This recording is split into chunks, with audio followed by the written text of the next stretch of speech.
Hello everyone, आप देखना शुरू कर दिए हैं रवि क्रिएटिव जंक्शन।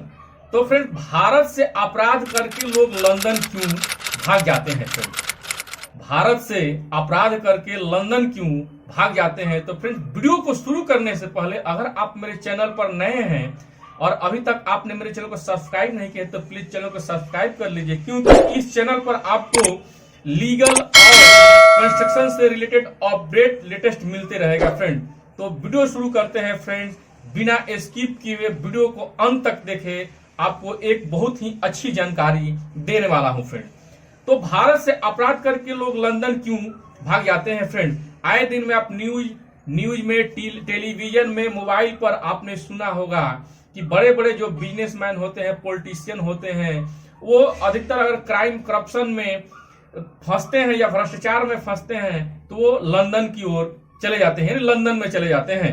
तो जानेंगे क्यों कि भारत में जो अपराध करके लोग क्यों लंदन जाते हैं या भाग जाते हैं, और क्या होता है प्रत्यार्पण संधि, एक्सटॉर्शन ट्रीटी क्या होता है। तो संधि, भारत में जितने भी बड़े क्राइम होते हैं, जिनमें फाइनेंशियल क्राइम से लेकर और भी बड़े आपराधिक कार्य करके लोग विदेश भाग जाते हैं, और विदेश में भी वो सबसे ज्यादा लंदन जाकर अपना ठिकाना बनाते हैं। आपको भी मन में यह सवाल तो कहीं ना कहीं उठता ही होगा कि सब आपराधिक प्रवृत्ति वाले लोग लंदन ही क्यों जाते हैं। तो आज ही इस वीडियो में आपको बताएंगे, हर सवाल का एक एक चीज आपको बताने का प्रयास करूंगा। तो जवाब को खंगालने का भी प्रयास करूंगा कि आखिर पॉलिटिशियन जो अपराध करके भारत से या किसी भी देश से लोग लंदन क्यों जाते हैं। तो सिर्फ भारत से ही नहीं, क्राइम करके लोग लंदन नहीं भागते हैं। इसके लिए दुनिया में अनेकों ऐसे मुल्क हैं जहां के लोग अपने देश में कई बड़ी आपराधिक घटना को अंजाम देकर लंदन भाग जाते हैं। इसका अगर ताजा उदाहरण देखें तो पाकिस्तान के पूर्व प्रधानमंत्री पर जब भ्रष्टाचार के आरोप लगे थे तो वह लंदन भाग गए। उससे पहले पाकिस्तान के पूर्व राष्ट्रपति सेना प्रमुख परवेज मुशर्रफ पर अपने देश में अनेकों धाराओं में केस दर्ज किया तो वो भी लंदन भाग गए।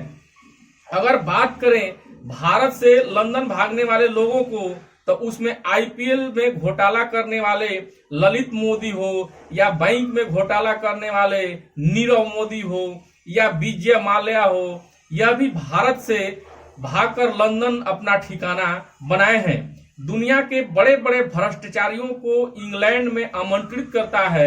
इसके पीछे उसकी शर्त रहती है कि अगर आपके हमारे देश में रहना है तो इसके लिए आपको पहले 2 मिलियन पाउंड का निवेश करना पड़ेगा, और कुछ रहने के लिए टैक्स भी चुकाना पड़ेगा। जो उनकी शर्तों को मानने के लिए तैयार हो जाता है उसे वहां रहने की आजादी दिया जाता है। तो फ्रेंड्स, इनको आपस देश में क्या लाया जा सकता है?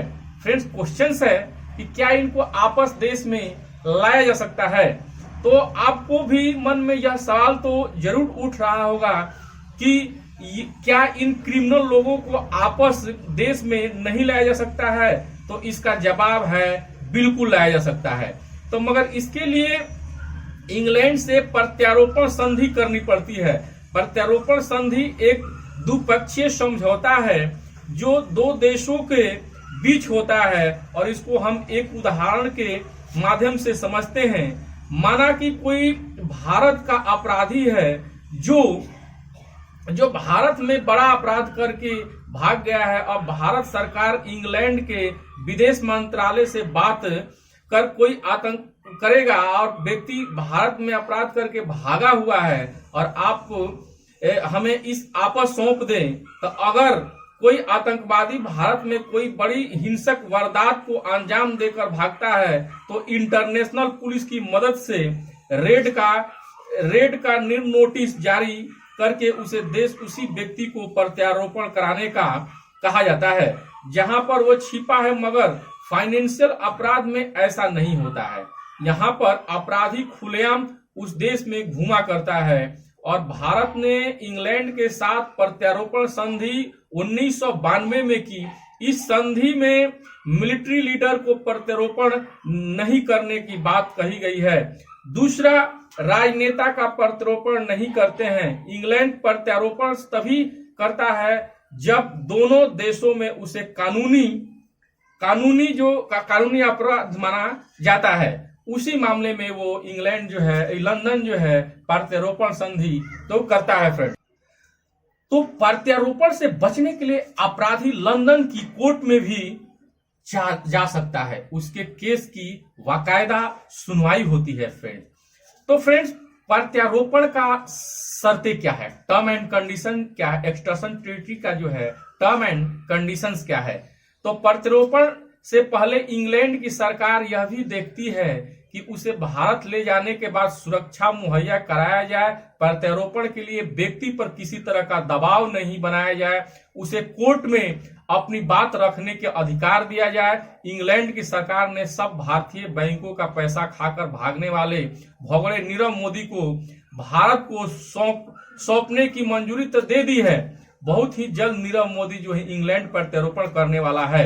दुर्भाग्य की बात यह है कि प्रत्यारोपण की प्रक्रिया बहुत ही धीमी और शिथिलता है। इस प्रक्रिया में अपराधी को बचाने का प्रयास किया जाता है, उसे प्रॉपर मंच प्रदान किया जाता है। तो भारत ने 131 लोगों को प्रत्यारोपण की अर्जी लगाई हुई है, मगर दो ही प्रत्यारोपण के जरिए भारत को सौंपे गए अपराधी।